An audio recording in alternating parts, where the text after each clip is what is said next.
안녕하세요. 세상사 돌아보기입니다.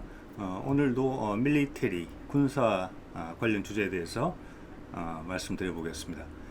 오늘 다룰 내용은 제목에서 보셨겠지만 세종대왕 구축함 배치2에 과연 SM-3 미사일이 장착이 될까 하는 그런 내용입니다.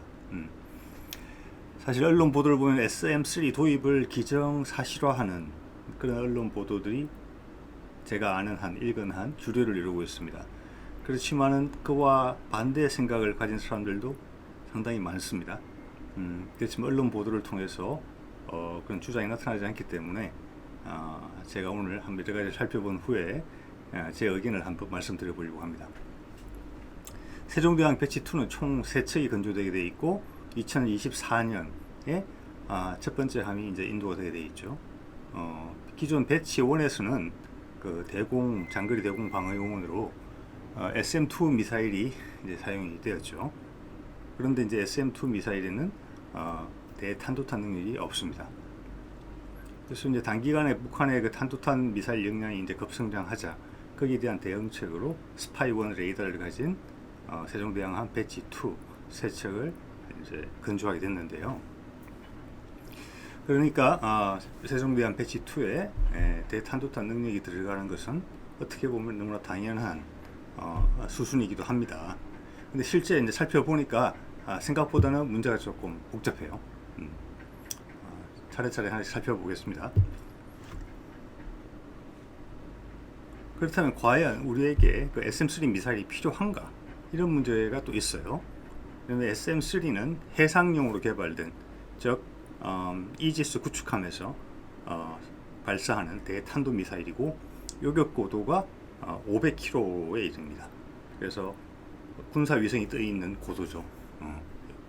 그리고 저희 이제 경북 성주에 배치되어 있는 사드 같은 경우는 역시나 대탄도 요격탄이죠. 는 고도가 40에서 150km니까 사드보다 훨씬 높습니다. 이지스함에 실어서 미국의 그 MK-41 수직 발사대에서 단거리나 중거리, 사정거리가 2000에서 3000km까지 되는 중거리 탄도탄을 요격하는 그런 체계로 개발된 것입니다. 사드 체계보다는 이제 사거리가 길고 고도도 높기 때문에 같은 지역을 커버하는 데 있어서 적은 수량만을 배치해도 되는 그런 장점이 있습니다. 제가 보기에는 일본 본토나 주일 미군 기지들을 탄도탄 공격으로부터 방어하는데 최적화되어 있는 그런 상태가 아닌가 싶어요. 그러면 우리나라 상황을 한번 보겠습니다. 자, 북한의 탄도탄이 평양과 원산을 잇는 선의 이북에 위치했다고 가정을 하면 남한 전체를 사정거리에 두기 위해서는 그래도 300에서 한 700km 정도면 충분한 사정거리가 됩니다. 북한이 가진 미사일 중에서 스커드 미사일과 그 최근에 공개된 KN-23이라는 러시아의 이스칸다르 미사일을 추종한 것으로 보이는 미사일 정도가 저희를 공격하기에는 적절한 그런 후보군이 아닐까 싶습니다. 이들은 이제 전술 탄도 미사일이라고 부르죠. 가장 사정거리가 짧은 축이 됩니다. 탄도 미사일 중에서는. 자, 그 KN-23의 경우에는 사거리가 600km, 그리고 날아올 때 최고 고도가 50km, 최대 속도는 마하 5.9 라고 하고요. 탄두 중량은 700kg 정도까지 탄두를 실을 수 있기 때문에 핵탄두 충분히 이제 장착이 가능합니다. 자, 사거리에 따라서 KN-23이 남한 내에 목표물에 날라와서 부딪히는데 걸리는 시간은 짧게는 한 2-3분, 길게는 7분 내외일 것으로 그렇게 봐집니다. 원래 600km 정도의 사거리를 가진 탄도탄이면은 고도가 150 정도까지는 100에서 150 정도 올라가줘야 되는데 KN-23 같은 경우는 그 고도를 눌러서 낮게 피탐이 잘 되지 않게 하기 위해서, 또 발견이 되더라도 늦게 발견되게 하기 위해서 고도를 50km로 낮춘 것이고요. 또 회피 기동을 하게 되어 있습니다. 그래서 요격이 상당히 어려운 그런 미사일로 분류가 되고 있죠.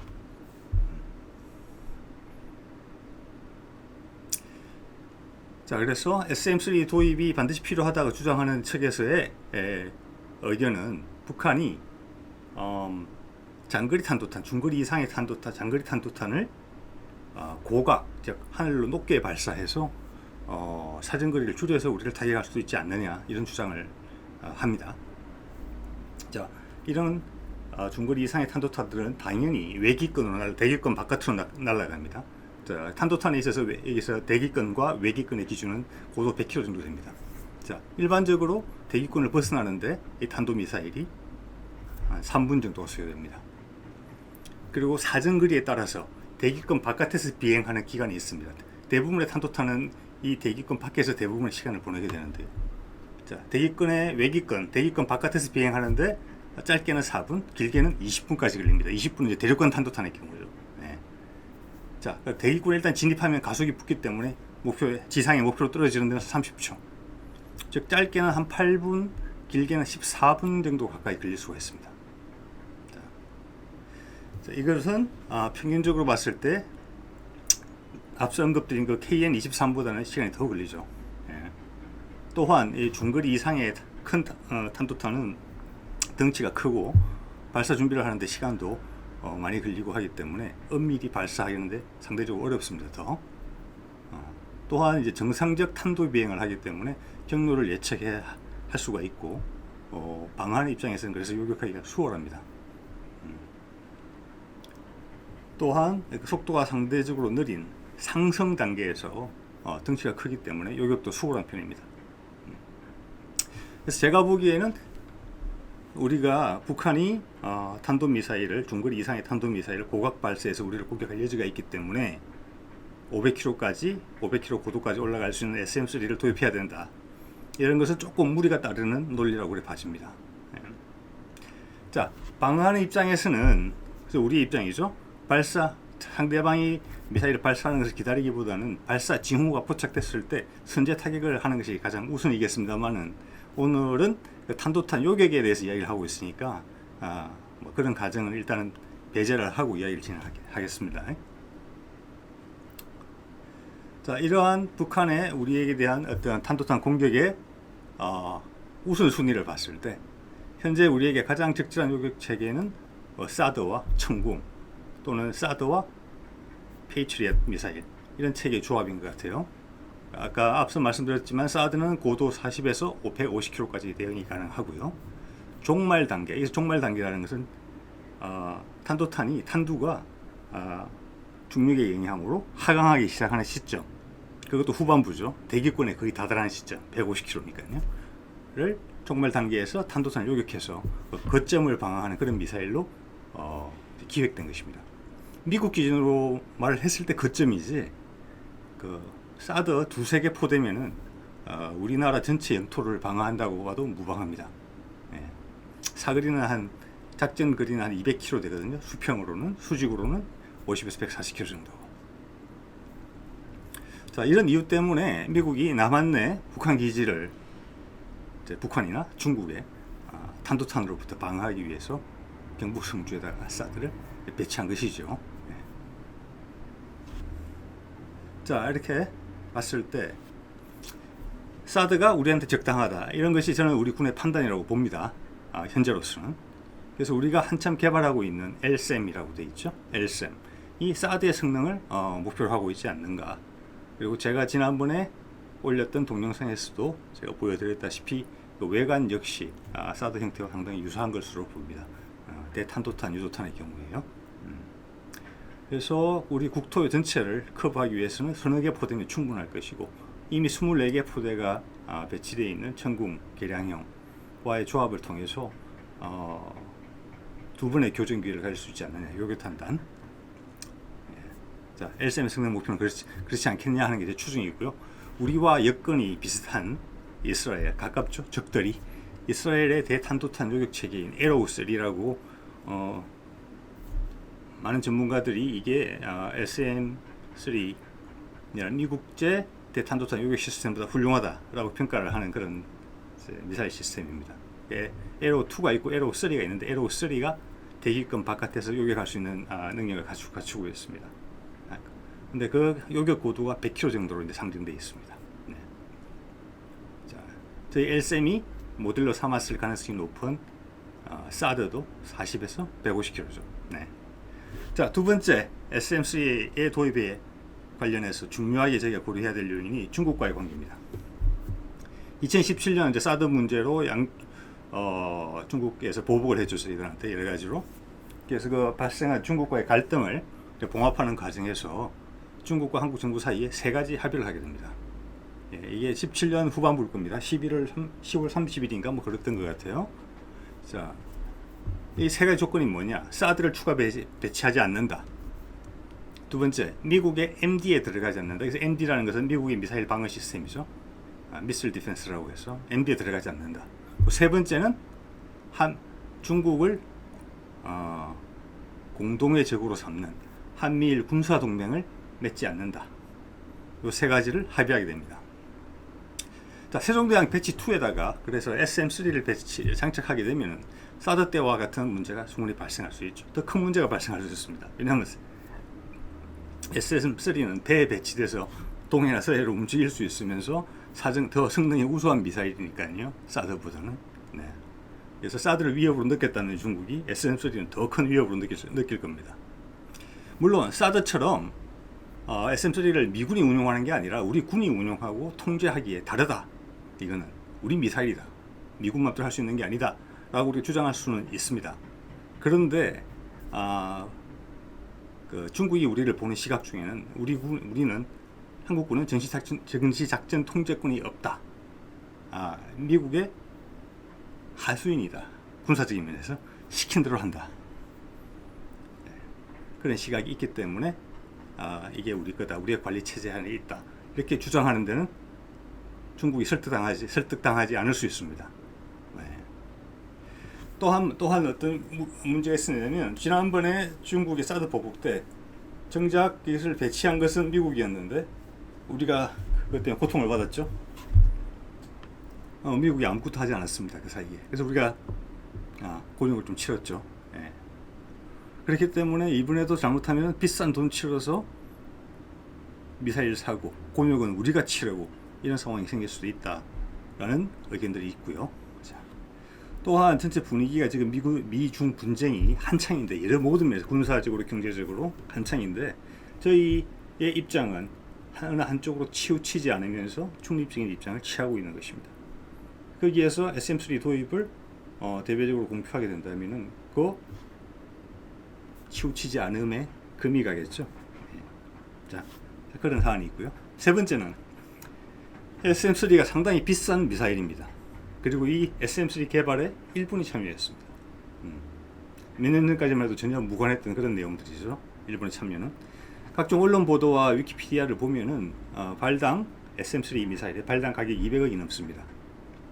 일본의 이지 싸움에도 이 값이 비싸가지고 한 8발 정도 싣는다고 하는데 우리 세종대왕급에 또 8발 싣겠다 하면은 한 발당, 한 척당 약 2천억 원의 비용이 발생했을 것 같아요.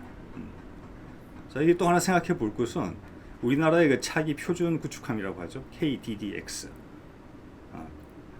세종대왕 배치 2가 끝나면 바로 건조에 들어갈 것입니다.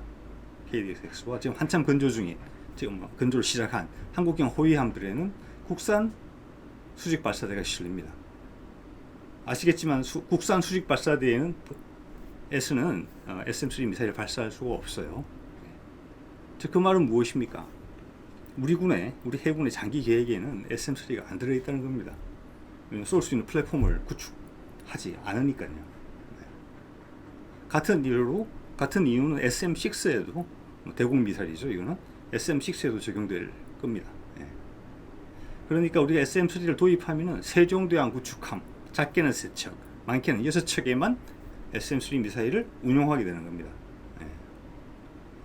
우리가 지금 주력으로 사용하고 있는 같은 미국 레이시온의 SM2 미사일은 불발탄 문제가 있었고 후속 관리에 대해서 그렇게 잘 대응을 안 해줬기 때문에 제조사가 저희 해군이 SM2에 대한 만족도는 되게 높지 않은 것으로 그렇게 알려지고 있죠.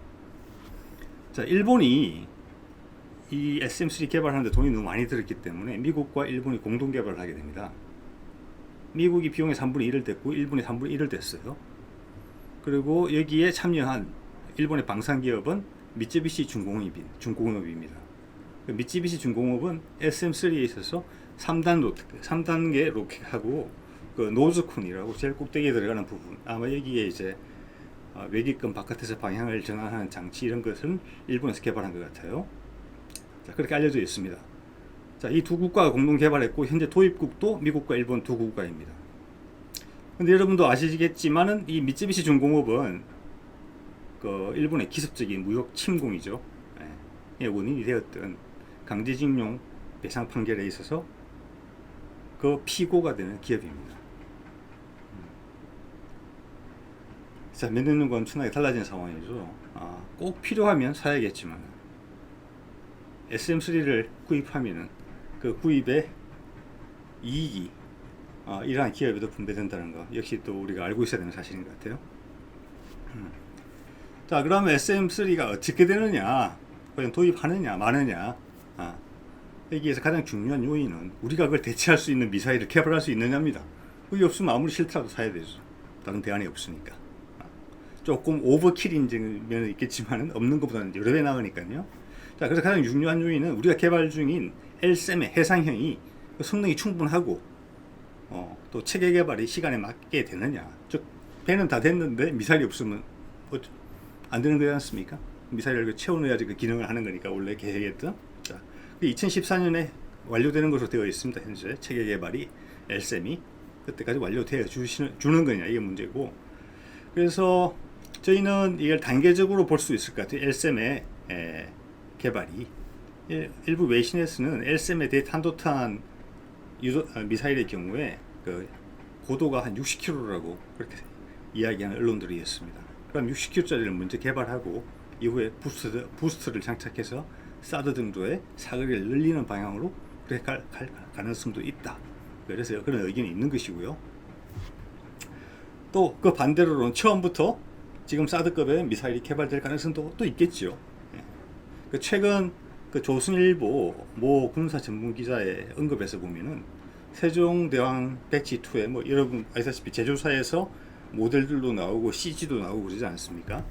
그래서 이 양반이 그 세종대왕 배치 2 모델의 그 전방 수직 발사대의 모양이 돌출되어 있다는 겁니다. 가장 최신 모델에서 초창기에 이 수직 발사대가 한 2, 3m 정도 솟아 올라 있었다는 겁니다. 배치 1에 대비해서. 그래서 그게 눈에 띄는 특징이다. 배치 2에. 그 외의 부분은 다 비슷하기 때문에.